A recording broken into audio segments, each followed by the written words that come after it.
Okay guys, so I've been working on my latest batch of bush hunter knives, and it's fully heat treated, tempered, and this one's completely sharpened. And what I want to do is do a little bit of a performance testing, kind of demonstrate what these knives are capable of. Real quick, I'll just show, this knife right now is shaving sharp. And I didn't do anything different to this knife than I do to every other knife I make. Same exact process. I didn't do any special secret sharpening tricks. Didn't get the magic water stones out or anything like that. Okay guys, so what I'm going to do is a bit of performance testing with one of my bush hunter knives. This has been completely made in-house by me. 52-100 high carbon steel, DET anneal, 61 Rockwell hardness, and it's a 15 degree per side, 30 degree inclusive edge. And right now it's shaving sharp. I'd like to get through this 2x4 at least twice before it loses that shaving sharp ability. I'm going to try and do most of the cutting kind of back on this back half of the blade so we can kind of compare, the front half versus the back half when I get finished here. So we'll go ahead and get started.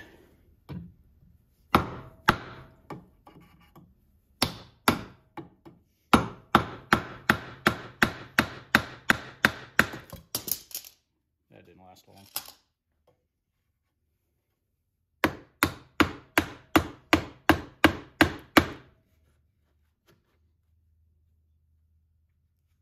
So far the edge showing zero signs of rolling or anything.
So far, I've only been chopping with this back edge. It's just fine, just like when we started. Looks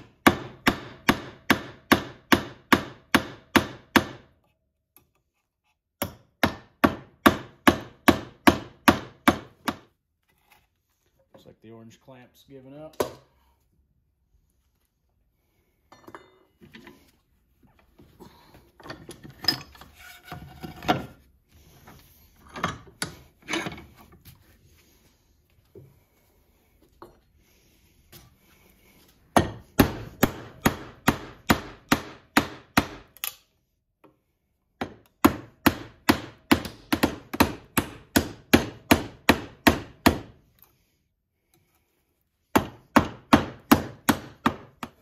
So far,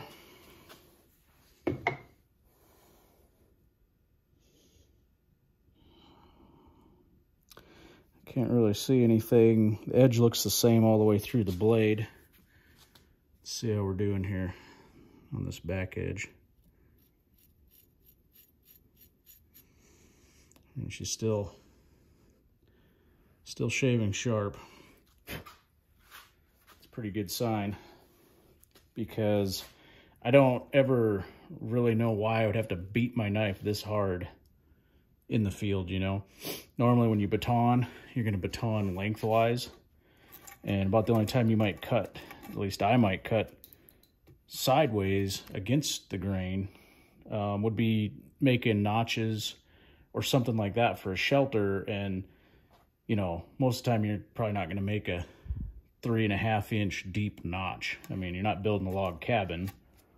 So I guess to me, I feel like this is a good test of what the knife can withstand over long-term use, and also just the durability of the knife as I'm wailing away on it with this hammer.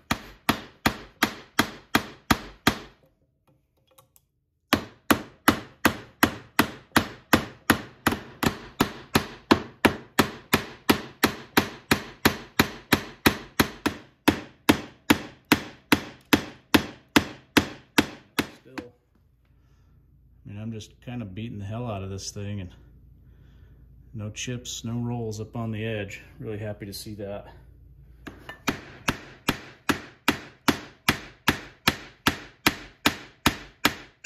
Yeah, like I said, I don't know why you would have to beat on your knife this hard in any kind of survival situation, but it's always good to know that our tools are capable of whatever we might ask of them.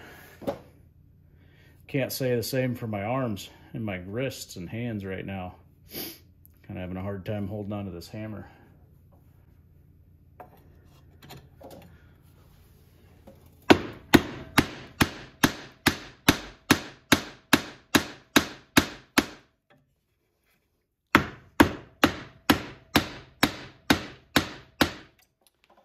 Almost through, getting close.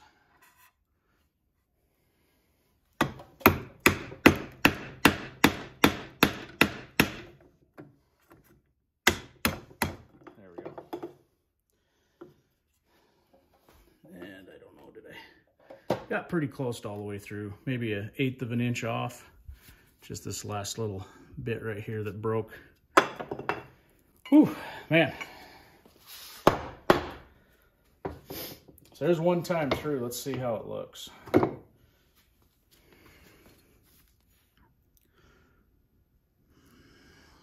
Sorry, get it into focus here for you. So you can kind of see that glint edge up on the top. I mean, up here on the tip where I haven't used it at all. Going all the way back.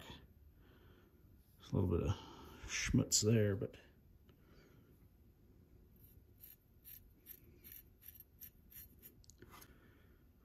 still shaving sharp back where I've been beating it through the wood.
So far, everything's staying together really good.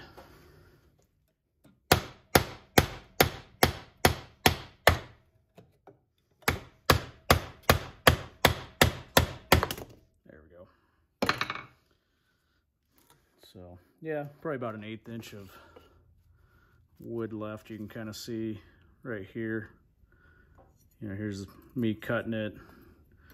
So about about a 1/4 inch left there in the center that I didn't cut, that blew out. So let's see how we're doing after 2 trips through the 2x4. I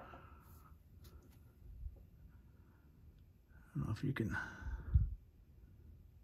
see the edge there. A little bit of rolling right here. I don't know if the light caught that just right. A couple little rolls there. That's something that I mean, they're so little that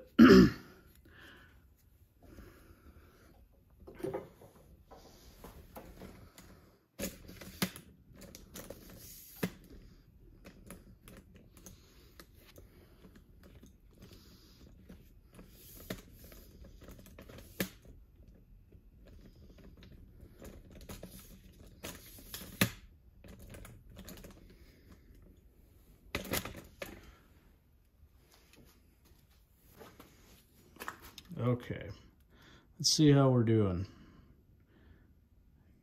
Kind of see the light there. Definitely, we've got a couple rolls. Very small ones though. Like I said, that one right above my thumb right there, that little dark spot. And then let's see if I can get the light to...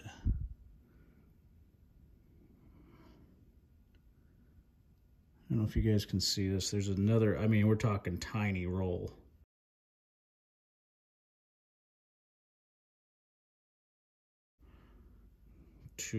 I guess there's kind of 2 little rolls. And when I mean little, I mean real little.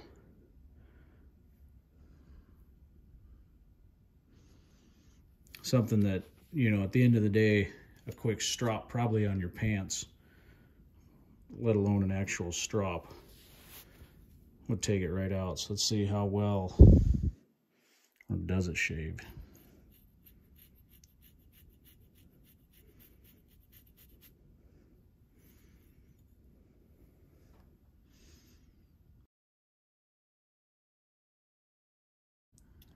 Yeah, it still shaves, even with the few little rolls. And having gone through 2x4 twice, and I was wailing on it quite hard. She's doing exactly what she should. My arms are shot.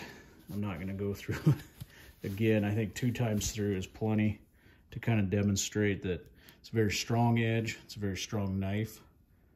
You know, this 52-100 with a good heat treat, setting up the microstructure correctly, it's really showing off what it's capable of, you know. And this 30-degree edge is thick. You know, I keep things a little thicker, about 30, well, let's see, this one's about 40 thousandths back here, in a 30-degree edge, and only going to 61 Rockwell. You know, 52-100 steel's capable of more, but I'm kind of building in a safety factor, so to speak. I don't want somebody's knife to snap on them when they're up in the Brooks range, you know. And this is plenty. This is plenty to do everything you need to do, and then some. And I'm very proud of what this knife can do, and of the work that that I've been putting out. So anyways, thanks for watching. And if you have any questions, feel free to shoot me an email, and make sure you check out the blog. I got class coming up in June. I'm looking for more students for. It's going to be a great class. I'm covering land nav, rifle marksmanship, camouflage, shelter construction, fire making off the landscape. I'm adding stop the bleed. I'm a stop the bleed instructor. And so I'm adding a stop the bleed section this year, and I'm also adding a new high angle rifle range so that guys can get practice shooting in that kind of terrain. So anyways, thanks again. Have a good night.